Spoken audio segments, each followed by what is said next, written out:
very happy today. Karnataka government is organizing this great international event.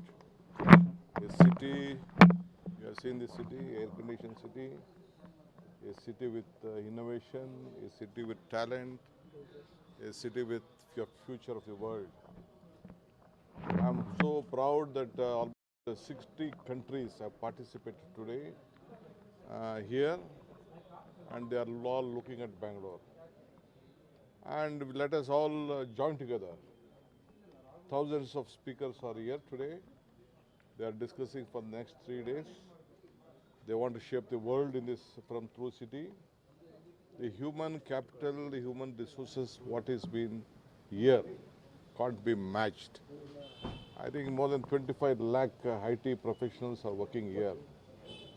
So we all welcome them.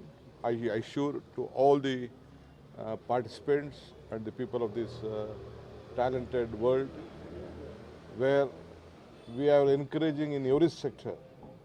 You know that all the policies were being from the day one were here, and the world leaders every day meet me, speak to me. They want to invest. They want to come to Bangalore.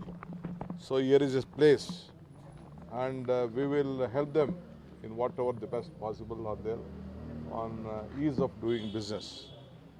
So under the leadership of my IT Minister, Mr. Mallikarjun, our Priyank Kharge, and Mr. Sharad Bachegowda, both of them have joined and helping this government.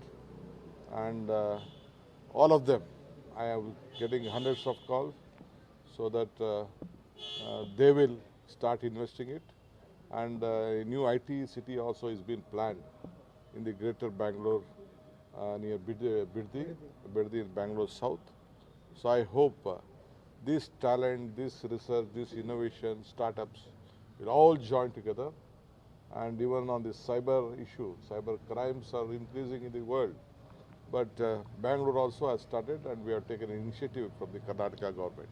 Sir, some of the companies have already started appreciating you after you started repairing the roads and many. No, it is our duty. Criticism will come. We welcome the criticism. At the same time, it is our bound duty to serve them better.